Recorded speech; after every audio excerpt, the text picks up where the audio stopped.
Assalamualaikum warahmatullahi wabarakatuh. Berjumpa lagi dengan saya Didik Kurniawan di video pembelajaran. Pada kesempatan kali ini kita akan kita akan membahas satu topik di dalam mata kuliah akuntansi biaya. Di kesempatan kali ini kita akan membahas satu tema yang cukup menarik yang berjudul Cost Behavior Analysis atau analisis perilaku biaya.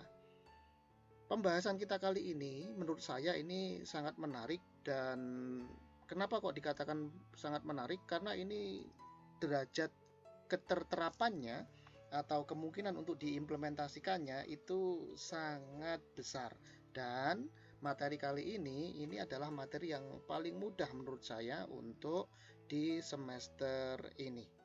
Oke, langsung saja kita bahas bahwa kita akan membahas cost behavior analysis, atau kalau diterjemahkan ke dalam bahasa Indonesia adalah analisis perilaku biaya. Jadi concern kita kali ini adalah tentang biaya, bagaimana biaya itu berperilaku atau bersifat.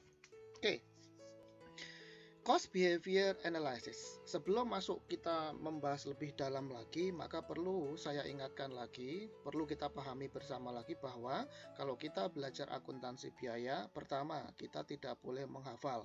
Terus apa yang harus kita lakukan? Kita harus memahami. Kalau kita paham, maka dengan sendirinya kita akan hafal. Dan kita kalau ketemu dengan satu case atau kasus atau masalah, kalau kita sudah paham, mau kasusnya diputar seperti apa, dikasih jebakan atau trik yang seperti apa, yakinlah kita pasti bisa. Jadi itu yang pertama ya, kita tidak boleh menghafal. Kemudian yang kedua, kalau kita belajar akuntansi biaya, maka sebenarnya kita sedang mempelajari income statement atau laporan laba rugi. Jadi basic thinking atau pola pikir dasar kita, mindset kita, kalau kita sedang belajar akuntansi biaya, kita sedang mempelajari income statement. Semua pembahasan yang dilakukan di dalam akuntansi biaya, mostly, majority, sebagian besar itu hanya membahas tentang income statement. Oke, langsung saja kita masuk sekarang. Yang pertama yang akan kita bahas adalah mengenai basic konsep atau konsep dasar terkait dengan biaya. Kalau kita berbicara tentang biaya, kita refresh lagi bahwa biaya itu adalah resources sacrificed in order to achieve a specific goals. Itu definisi dulu ketika kita belajar tentang biaya. Kemudian ada biaya, terus ada expense. Nah, biaya yang sudah expired atau biaya yang sudah digunakan, kemudian dia akan menjadi daluarsa.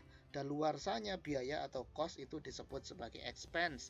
Nah, biaya yang sudah expired yang disebut dengan expense itu kemudian akan dilaporkan di suatu laporan keuangan yang disebut sebagai laporan laba rugi atau income statement. Oke. Nah, kalau kita perhatikan, kalau kita lihat income statement sekarang, maka dapat kita susun income statement bentuk sederhana seperti ini. Posisi paling atas itu ada sales revenue. Ya, posisi paling atas adalah sales revenue. Ini adalah sales revenue. Kemudian di bawahnya ada COGS, cost of goods sold. Yang ini merupakan cost yang sudah expired, tetapi terkait dengan cost-nya itu terkait dengan biaya produksi, yaitu dalam rangka menghasilkan produk yang akan dijual. Kemudian sales dikurangi dengan COGS akan menghasilkan gross profit. Gross profit dikurangi dengan non-production cost atau non-manufacturing cost atau disebut sebagai operating expense. Ini operating expense. Operating expense atau saya singkat OPEX. OPEX ini adalah juga merupakan expense, namanya juga operating expense gitu ya. Tapi expense-nya ini tidak terkait langsung dengan proses untuk menghasilkan produk, sehingga disebut sebagai period cost atau operating expense. Nah, gross profit dikurangi dengan OPEX akan menghasilkan profit yang bernama operating income atau income from operation. Nah, format atau bentuk sederhana dari income statement yang seperti ini mestinya kita sudah sama-sama hafal. Bukan karena kita menghafalkan, melainkan karena kita memang betul-betul mengerti sehingga kita hafal. Oke? Nah, sekarang Kalau bentuk sederhana dari income statement yang ini mau saya kompres lagi, mau saya simplifikasi lagi, sederhanakan lagi, maka nanti sebenarnya kita hanya akan mendapati 3 buah terminologi seperti ini. Terminologi yang pertama, unsur yang pertama, komponen yang pertama dari laporan laba rugi tentunya adalah revenues. Ya, pendapatan, revenues. Kemudian yang kedua, komponen yang kedua tentunya adalah cost atau biaya. Di sini biayanya mesti adalah biaya yang sudah expired atau daluwarsa. Lah Pak, ini kan di sini ada COGS dan ada operating expense. Kenapa ini dijadikan satu? Ya, kedua macam biaya ini yaitu COGS dan OPEX ini kan pada hakikatnya merupakan biaya. Hanya saja yang satu terkait langsung dengan produk, yang satunya tidak terkait langsung dengan proses untuk menghasilkan produk. Kan gitu. Tapi dua hal ini, COGS dan OPEX ini, keduanya adalah merupakan biaya dan sudah expired karena dilaporkan di dalam income statement. Oke, karena ini kesamaannya masing-masing COGS dan OPEX ini adalah biaya yang sudah expired, maka saya gabungkan jadi satu. Di sini menjadi cost. Oke. Sehingga revenue dikurangi dengan cost yang sudah expired ini akan menghasilkan profit. Oke, paham ya? Nah, sekarang kita hubungkan dengan pembahasan kita yaitu Cost Behavior Analysis atau CBA. Kalau kita cari kata kunci yang paling mendasar tentunya adalah cost. Nah, di mana letak cost? Oh, di sini. Ini adalah cost. Oke? Paham ya? Ini adalah cost di sini. Nah, kemudian kita bertanya, yang sedang kita bahas di sini adalah perusahaan yang notabene tujuannya adalah profit oriented. Maka dari itu kita bertanya, bagaimana Pak kalau kita hendak memaksimalkan profit? Karena kan tujuan dari perusahaan ini, perusahaan private company ini tentunya adalah memaksimalkan profit. Bagaimana caranya Pak untuk memaksimalkan profit, menaikkan profit? Tentu alternatifnya cuma dua saja, yaitu yang pertama adalah either meningkatkan revenue or menurunkan cost. Jadi kalau revenue-nya dinaikkan sementara cost-nya kita asumsikan konstan, maka tentu profitnya akan meningkat. Sebaliknya, kalau revenue-nya kita asumsikan konstan atau tetap, sementara cost-nya kita turunkan, maka dengan sendirinya profit akan meningkat. Akan lebih bagus lagi kalau revenue-nya dinaikkan, cost-nya diturunkan, tentu profit-nya akan meningkat dengan lebih tajam lagi. Oke ya. Nah, jadi simpulan kita adalah bahwa ketika perusahaan itu hendak memaksimise profit yang dihasilkannya, maka kata kuncinya dia harus menekan, harus mengurangi biayanya. Biaya yang mana Pak? Ya dua-duanya ini. Biaya untuk menghasilkan produk dan biaya untuk operasional perusahaan yang tidak terkait langsung dengan produk. Ini sama-sama harus ditekan atau dikurangi. Paham ya sampai di sini ya? Sehingga kata kuncinya adalah bahwa ketika perusahaan kita ingin memaksimais profit, maka harus menurunkan atau meminimalisasi cost yang digunakannya, baik untuk proses produksi maupun untuk proses aktivitas non produksi. Oke, maka dari itu kata kuncinya adalah biaya ini harus dikelola. Oke, paham ya? Jadi biaya merupakan komponen pembentuk profit. Dari sini paham ya? Jadi biaya merupakan komponen pembentuk profit yang harus dikelola. Kenapa perlu dikelola? Karena kita pengen profitnya meningkat. Maka cost-nya harus dikelola. Tentunya revenue-nya apakah tidak dikelola, Pak? Iya jelas, revenue-nya juga harus dikelola. Tapi concern kita kan di sini adalah cost, ya, bukan revenue. Revenue-nya harus dikelola dalam artian harus dimaximize, ditingkatkan. Tapi kalau cost beda. Cost-nya harus dikelola juga, tapi pengelolaan cost di sini maksudnya adalah di-minimize atau diminimalisasi. Jadi Biaya merupakan komponen pembentuk profit yang harus dikelola dengan jalan diminimalisasi seminimum mungkin. Oke, paham ya sampai di situ ya? Nah, berikutnya, jadi ini nggak usah dihafal. Berikutnya, kalau kita bertanya, Pak, bagaimana sih Pak kunci dari pengelolaan biaya tersebut? Bagaimana sih kunci untuk meminimalkan biaya tersebut? Kan gitu.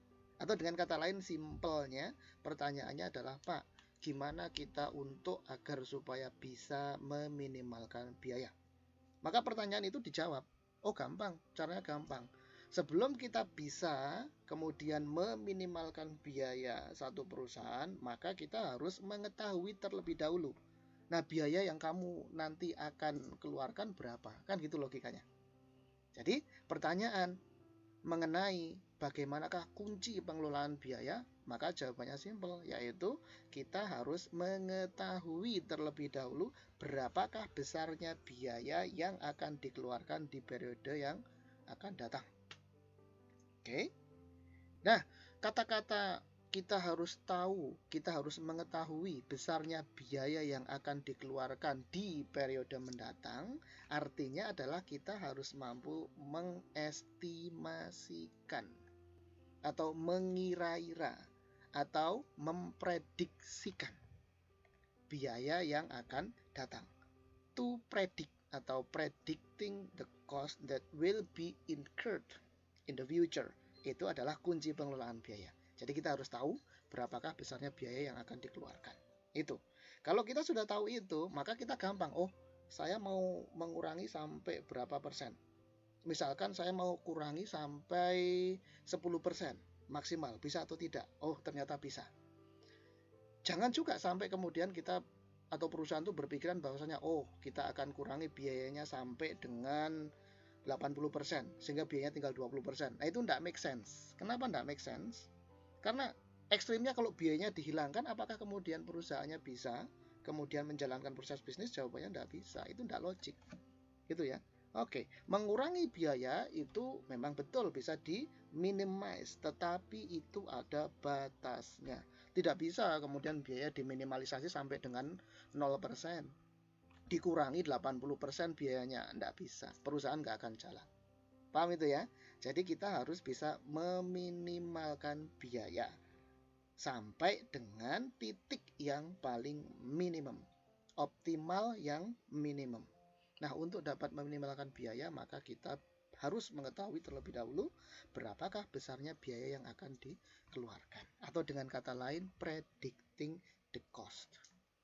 Nah, sekarang pertanyaan urutan berikutnya, pertanyaannya adalah, Pak, bagaimanakah cara memprediksi atau mengestimasi biaya?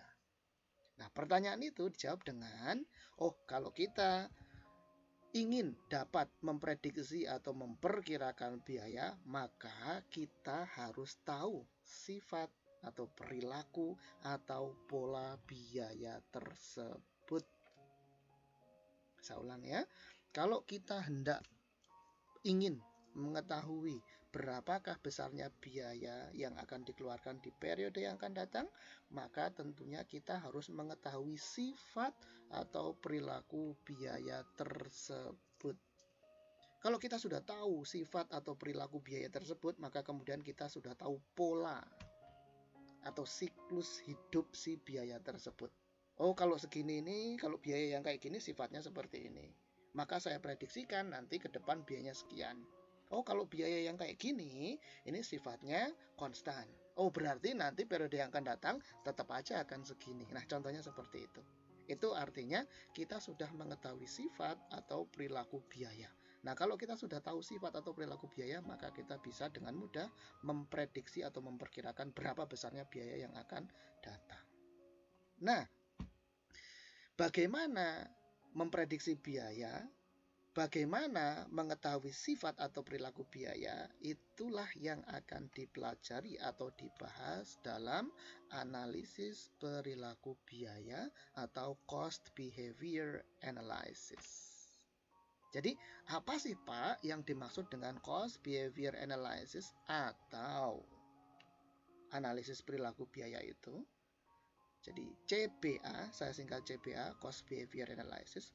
CBA adalah suatu analisis yang dilakukan untuk mengetahui hubungan atau kaitan antara cost driver, saya singkat CD, cost driver itu bahasa Indonesianya pemicu biaya, saya singkat CD, dengan total cost atau saya singkat TC. Jadi, intinya di sini adalah bahwa sifat atau perilaku biaya itu dapat dilihat, dapat diobservasi, dapat diamati dengan mengaitkan dua hal saja. Saya ulang, hubungan antara cost driver dan total cost inilah nanti yang akan menentukan sifat atau perilaku biaya. Sehingga sifat atau perilaku biaya itu dapat kita observasi, dapat kita tentukan, dapat kita amati dengan mengkorelasikan atau menghubungkan hanya dua hal saja, yaitu cost driver atau pemicu biaya dan total cost atau total biaya. Sehingga cost behavior analysis itu merupakan satu analisis yang berupaya untuk mengetahui hubungan atau korelasi atau kaitan antara cost driver atau pemicu biaya dengan total cost-nya. Bahasa gampangnya gini, kalau saya beli pulpen 1, maka harga yang harus saya bayar total biayanya adalah 10.000 misalkan. Logikanya kalau saya beli pulpen 5, berarti total biaya yang harus saya bayarkan adalah 5 kali 10.000 sama dengan 50.000. Nah sekarang kalau saya beli pulpen 10, maka total cost yang harus saya bayarkan adalah 10 kali 10.000 sama dengan 100.000. Maka kita bisa memprediksikan sekarang, loh kalau saya beli 100 berapa biaya yang harus saya bayarkan totalnya. Ya jawabannya gampang, tinggal 100 dikalikan 10.000. Kita bisa memprediksikan karena kita sudah tahu polanya. Oke ya. Nah, demikian juga sebaliknya, misalkan, oh saya mau bayar kos-kosan Pak. Nah itu ibu kos saya itu dia ngecharge-nya itu di awal, kemudian pokoknya dalam 1 tahun itu harus membayar misalkan 10 juta itu. Kalau 6 bulan itu 5 juta misalkan gitu. Ibu kos ini tidak menerima kos cuma 3 bulan, 4 bulan gitu, enggak. 6 bulan, pilihannya 6 bulan atau 1 tahun, 12 bulan. Maka kalau kita mau masuk ke kosan itu dan hanya misalkan cuma butuh 1 bulan, tetap bayarnya adalah sebesar 5 juta. Nah kalau saya perlu 10 bulan saja gimana Pak? Ya tetap berapa tadi? 5 juta ya kalau sampai dengan 6 bulan. Kalau sampai 1 tahun 10 juta. Kalau 8 bulan ya 10 juta. Nah, kenapa kita bisa memperkirakan itu, menebak besarnya biaya yang harus kita bayarkan? Karena kita tahu sifatnya, yaitu konstan. Yaitu kalau sampai dengan 6 bulan itu 5 juta, sampai dengan 1 tahun itu 10 juta. Paham ya sampai di sini ya? Oke. Nah, itu artinya memprediksi biaya. Setelah kita tahu sifat biaya, maka kita bisa memperkirakan biaya untuk periode yang akan datang.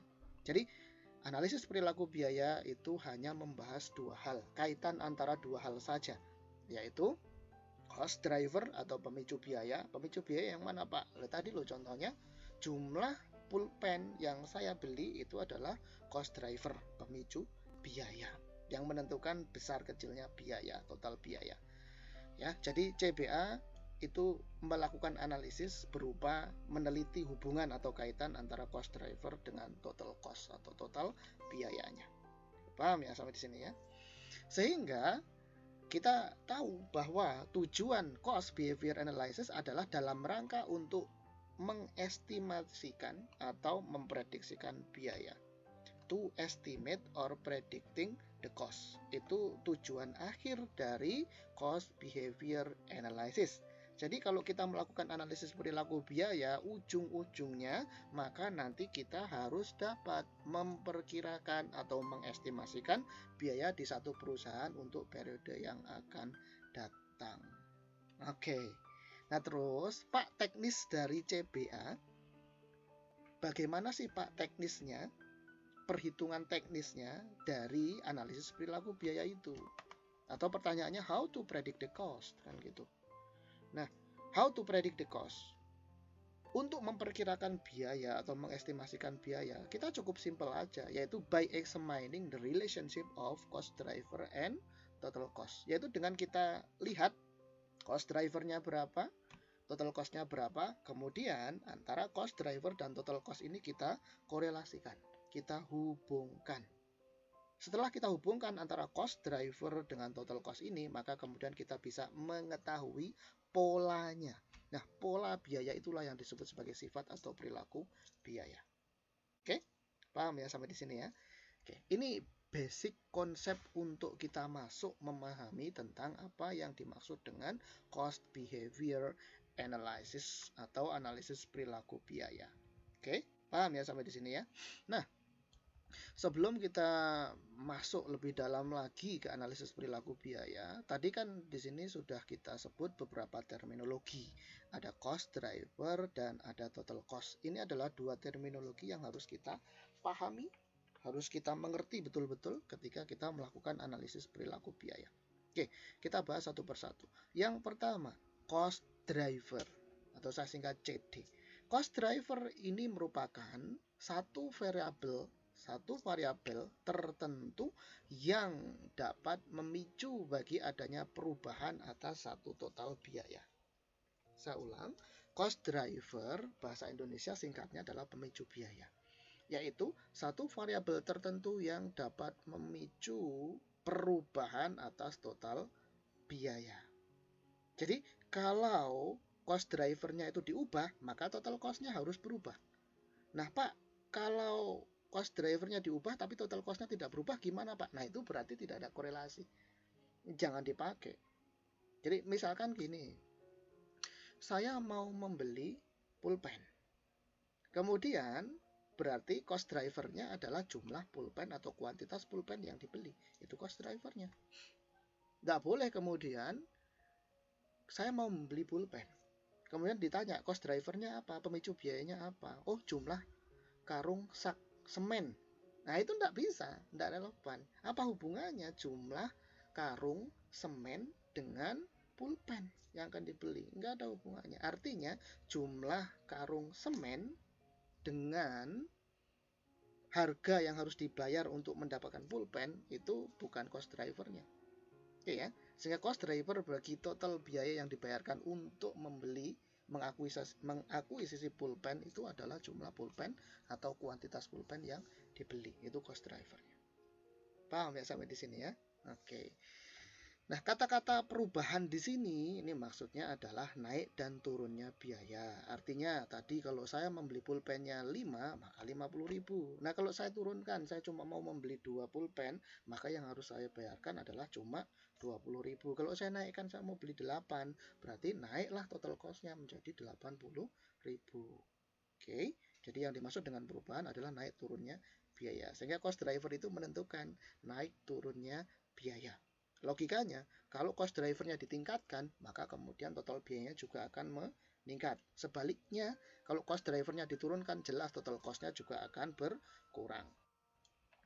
Cost driver adalah pemicu biaya. Nah, kalau kemudian kita bertanya, Pak, pemicu biaya atau variabel ini tadi, variabel yang dapat menjadi cost driver itu apa saja, Pak? Oke. Secara singkat, bahwa variabel yang bisa menjadi cost driver, hal yang dapat menjadi cost driver itu dapat kita kelompokkan menjadi dua hal saja di dalam akuntansi biaya. Yaitu yang pertama adalah unit atau volume. Seperti tadi contoh saya. Jumlah pulpen yang akan saya beli itu merupakan cost driver dengan klasifikasi atau kelompok unit atau volume. Semakin banyak pulpen yang saya beli, semakin besar total cost yang harus saya bayarkan. Nah, ini cost drivernya merupakan unit atau volume level.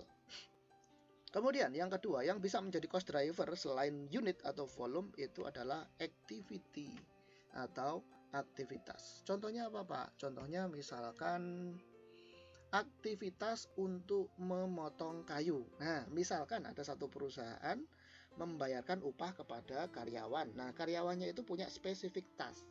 punya spesifik job, yaitu motongin kayu. Semakin banyak kayu yang dipotong, tentunya semakin banyak upah yang harus dibayarkan oleh perusahaan kepada si karyawan tersebut. Nah, aktivitas memotong kayu itu menjadi cost driver. Itu bukan unit atau volume kalau aktivitas untuk memotong kayu. Pemotongan kayu itu merupakan aktivitas, bukan unit atau volume. Nah, itu disebut sebagai activity level atau cost driver yang berupa activity. Nah, kalau kita acukan lagi ke pembahasan kita dulu terkait dengan traditional costing versus activity based costing, maka unit atau volume level ini mengacu kepada traditional costing. Sementara kalau nanti kemudian cost drivernya menggunakan activity, maka itu akan menjadi activity based costing. Itu ya, itu terkait dengan cost driver.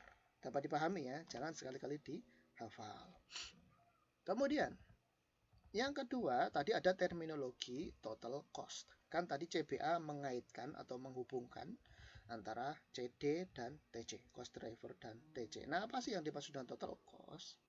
Total cost merupakan jumlah total biaya yang dikeluarkan dalam rangka untuk menghasilkan sebuah atau sekumpulan produk, atau dalam rangka untuk memperoleh produk. Seperti contoh saya tadi, kalau saya mau membeli 3 pulpen, maka kemudian total uang yang harus saya bayarkan, total pengorbanan resources saya adalah 3 kali 10.000 sama dengan 30.000. Nah, 30.000 itu disebut sebagai total cost dalam rangka untuk mengakuisisi 3 pulpen, 3 unit pulpen.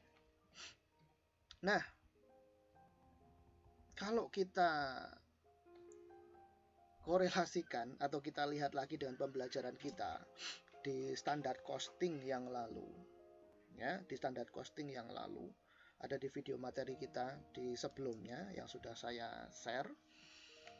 Kalau kita membahas tentang total cost, ya, ada gambar yang seperti ini yang saya ambil lagi terus saya masukkan di sini. Perhatikan yang paling bawah. Di sini saya tulis total cost itu adalah sama dengan rate atau tarif dikalikan dengan cost driver atau CD. Nah, ini relevan dengan pembahasan kita yang tadi. Ada cost driver di sini. Nah, cost drivernya tadi kan jumlah pulpen, misalkan gitu ya. Nah, cost driver jumlah pulpen akan kita kalikan dengan harga satuan pulpen. Oh, ternyata untuk setiap 1 unit pulpen harganya adalah 10.000. Kita tuliskan tarifnya adalah Rp 10.000 per unit. Saya ulang, sehingga tarif harga pulpennya adalah sama dengan Rp 10.000 per unit. Ya, Rp 10.000 per unit. Nah, Rp 10.000 per unit itu merupakan tarif atau rate, sehingga kita tahu total cost yang harus dibayarkan tentunya adalah kalau saya beli 3, maka cost drivernya 3 unit dikalikan dengan Rp 10.000 per unit.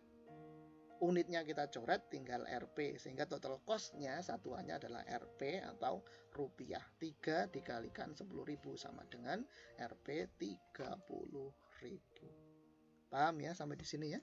Sehingga mengambil dari pemahaman ini yang sudah kita bahas dulu di standar costing, maka TC sama dengan rate kali cost driver. Atau dengan kata lain, total cost merupakan hasil perkalian antara cost driver dengan tarifnya atau dengan rate-nya. Paham ya sampai di sini ya? Oke, jangan bingung. Kemudian total cost, ada istilah atau ada terminologi namanya total cost, total biaya, yaitu total biaya yang dibayarkan dalam rangka untuk mendapatkan atau menghasilkan sekumpulan produk. Kalau di sini kata-katanya adalah sekumpulan, berarti lebih dari satu. Itu disebut sebagai total cost.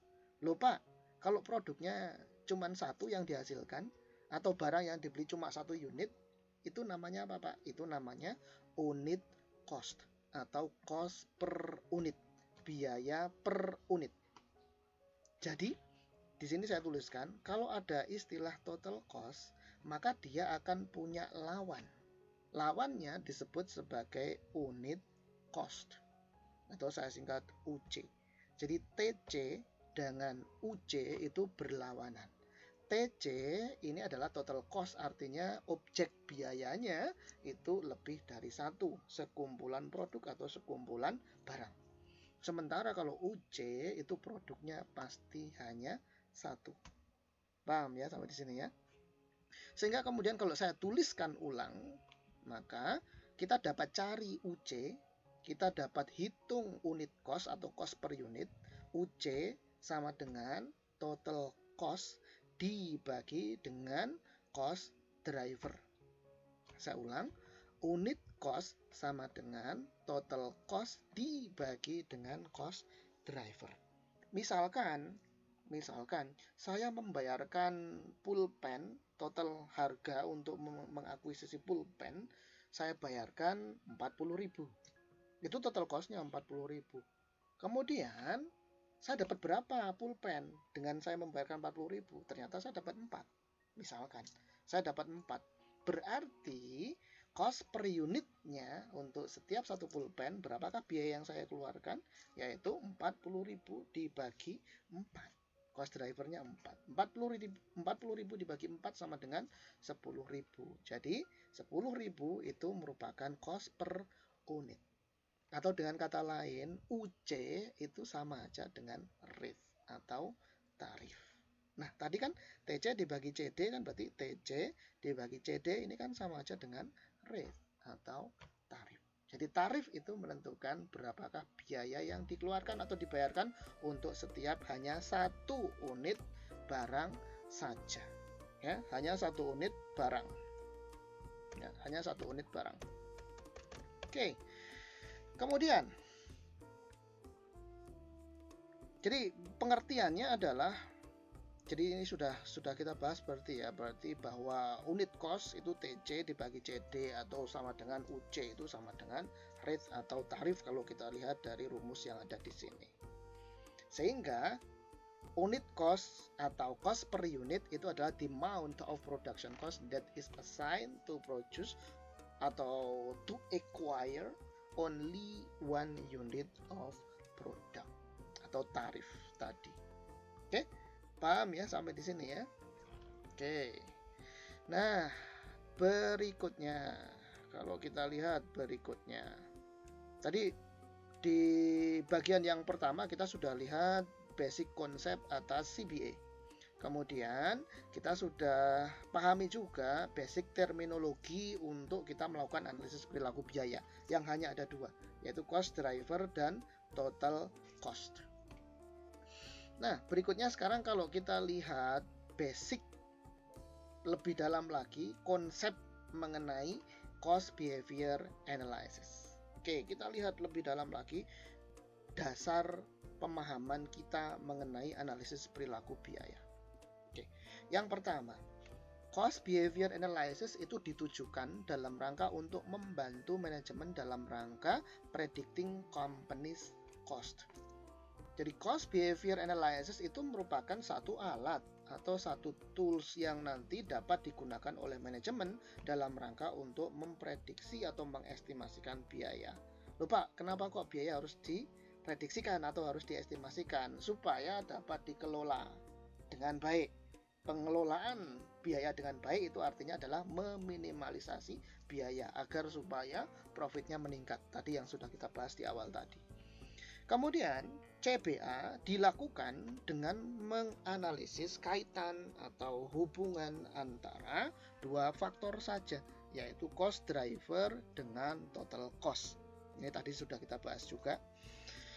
Lalu CBA atau cost behavior analysis itu diterapkan dalam satu rentang tertentu yang namanya disebut sebagai relevant range. Nah, muncul satu terminologi lagi.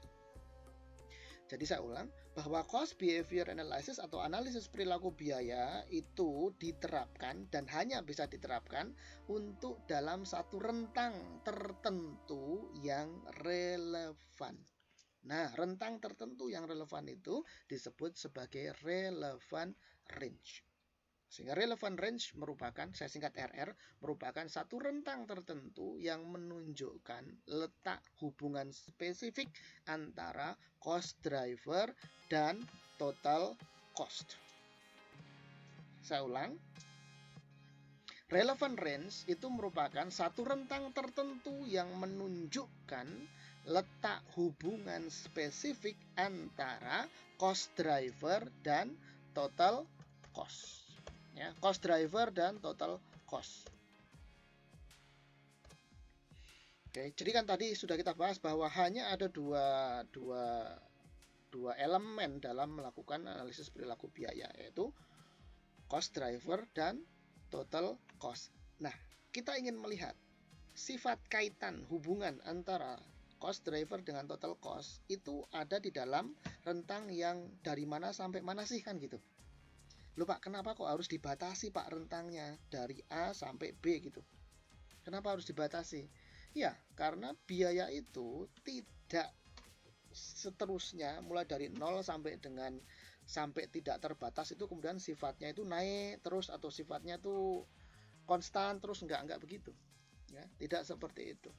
Biaya itu ya memang benar dalam jangka panjang itu akan naik terus, tetapi naiknya ada yang steep, curam, ada yang kemudian landai, ada juga. Ada yang naiknya itu cuma 10 derajat, ada yang naiknya itu kemiringannya itu katakanlah misalkan 60 derajat ada. Nah, kapan satu biaya itu nanti naiknya atau turunnya 10 derajat kemiringannya, itu dari titik mana sampai titik mana, kemudian biaya itu kenaikannya itu 60 derajat dari titik mana sampai titik mana. Nah, titik A sampai titik B, titik X sampai titik Y itu disebut sebagai relevant range. Ya, relevant range. Kalau kita lihat relevant range itu seperti ini misalkan. Nah, ini adalah relevant range. Kalau kita lihat seperti di figure 3 strip 1 bukunya Pak Charter. Ini relevant range. Ini dari sini sampai sini ini juga relevant range. Jadi 0 sampai 30 ini relevant range untuk biaya yang ini. Kemudian 30 sampai 70 ini juga relevant range untuk biaya yang ini. Kemudian 70 sampai 100 ini relevant range untuk biaya yang ini. Kan gitu. Demikian juga kalau gambarnya seperti ini. Kita akan lihat. Nah, titik ini dari sini sampai ke sini ini merupakan relevant range untuk biaya yang ini. Gitu ya. Loh Pak, kok beda ya Pak? Di sini kayaknya kemiringannya segini, di sini segini. Nah, di sini kok kemiringannya menjadi landai begini Pak? Ya memang beda. Nah, itulah sehingga kita sebut sebagai harus ada konteks pembicaraan mengenai titik berapa sampai titik berapa sifat biayanya itu bersifat dapat kita ketahui polanya. Ya, kalau di sini kan polanya kan nggak ketahuan. Ini naiknya segini, kemudian ini cukup landai, kemudian langsung curam. Ini landai lagi. Nah, dari sini sampai sini ini relatively konstan, sehingga kita bisa ukur, kita bisa tentukan polanya, sehingga kita bisa estimasikan. Kalau yang di sini enggak. Ini lebih landai lagi. Ya, lebih landai lagi. Jadi dari sini sampai sini ini merupakan relevant range. Ya. Sehingga relevant range itu merupakan satu rentang tertentu yang menunjukkan sifat perilaku spesifik hubungan antara cost driver dengan total cost. Nah, relevant range ini nanti akan digunakan sebagai frame atau kerangka atau konteks yang membatasi analisis hubungan antara cost driver dengan total cost. Saya ulang, bahwa relevant range ini nantilah yang akan membatasi, menjadi boundaries, menjadi pembatas ketika kita berbicara sifat hubungan antara cost driver dengan total cost itu apakah konstan ataukah berubah. Nah, itu harus dibatasi dengan suatu RR atau relevant range yang tertentu. Hanya di dalam RR, relevant range, itulah satu analisis cost behavior analysis bisa dilakukan. Jadi analisis perilaku biaya atau satu analisis CBA itu hanya bisa dilakukan dalam kamar RR tertentu. Kalau keluar dari relevant range-nya bagaimana Pak? Yaitu keluar dari pembahasan. Artinya pola atau sifatnya akan berubah. Saya ulang, ketika satu biaya itu keluar dari rentang yang relevan, maka kemudian out of context pembahasannya itu sudah data untuk menganalisis perilaku biayanya akan kemudian berubah. Tidak bisa kita analisis lagi. Paham ya? Sifatnya nggak bisa kita tentukan lagi. Sehingga di luar relevant range, analisis CBA tidak bisa dilakukan. Sekali lagi, di luar relevant range itu analisis CBA menjadi tidak relevan, menjadi tidak bisa dilakukan. Oke, dapat dipahami ya, itu terkait dengan relevant range. Cost behavior analysis itu nanti akan mengelompokkan biaya ke dalam dua sifat saja. Saya ulang, dengan melakukan analisis perilaku biaya, maka biaya, any kind of cost, semua biaya itu hanya akan kita kelompokkan ke dalam dua jenis saja, yaitu biaya yang bersifat konstan, disebut sebagai fixed cost, saya singkat FC, dan yang kedua, biaya yang bersifat variabel, berubah. Ya, bukan berubah-ubah ya. Kalau berubah-ubah kan artinya bisa naik, bisa turun kan gitu. Kalau variable cost di sini maksudnya adalah berubah yang proporsional dengan perubahan cost driver. Itu disebut sebagai variable cost. Saya singkat VC. Oke. Nah, yang terakhir yang harus kita pahami adalah bahwa cost behavior analysis, yang ini ya, cost behavior analysis ini yang penting sekali harus kita garis bawahi, bahwa analisis perilaku biaya itu menggunakan linear equation function dalam estimasi biayanya. Saya ulang, analisis perilaku biaya itu akan menggunakan linear equation function, persamaan garis lurus. Jadi ketika kita berbicara tentang CBA atau analisis perilaku biaya, maka nanti pola atau pattern dari sifat perilaku biaya itu nanti akan kita gambarkan ke dalam satu persamaan garis lurus. Persamaan garis lurus paham ya? Sudah kita pelajari dulu ketika kita belajar di SMP, yaitu yang Y sama dengan MX plus C. Itu adalah persamaan garis lurus. Persamaan garis lurus, Pak, apakah ada garis yang itu dia tidak lurus? Ya ada. Ketika dulu kita belajar di SMA, itu ada namanya persamaan garis parabola yang bentuknya itu mengerucut tapi landai di atasnya. Nah, itu rumusnya kan lain lagi. Nah, kita tidak mempelajari atau kita tidak menggunakan rumus persamaan garis parabola untuk solving cost behavior analysis. Kalau bentuknya itu parabola kan berarti ada satu saat bahwa ketika sudah sampai di titik puncak, biayanya itu kemudian akan turun. Nah, itu enggak akan seperti itu ya. Biaya semakin besar, semakin ditingkatkan cost drivernya, logikanya, maka akan semakin meningkatlah total biayanya. Dapat dipahami ya? Nggak mungkin dong saya beli pulpen 5 dengan saya beli pulpen 100, kemudian total cost-nya akan menjadi lebih kecil total cost ketika saya membeli pulpen 100 daripada cuma membeli pulpen 5. Itu nggak mungkin. Ya, dapat dipahami ya. Jadi kenapa kok kemudian persamaan garis parabola tidak bisa kita pakai? Ya, itu karena tidak bisa merepresentasikan sifat hubungan antara cost driver dengan total cost. Cost driver dengan total cost itu logikanya adalah cost drivernya meningkat, maka kemudian total cost-nya juga akan meningkat. Sehingga yang tepat, paling tepat untuk dapat menggambarkan hubungan antara cost driver dengan total cost itu adalah linear equation function atau persamaan garis lurus. Y sama dengan MX plus C. Ya. Oke. Sampai di sini terkait dengan pendahuluan kita, basic thinking, konsep dasar atas cost behavior analysis dapat kita pahami. Kita lanjutkan pembahasan kita di video materi berikutnya.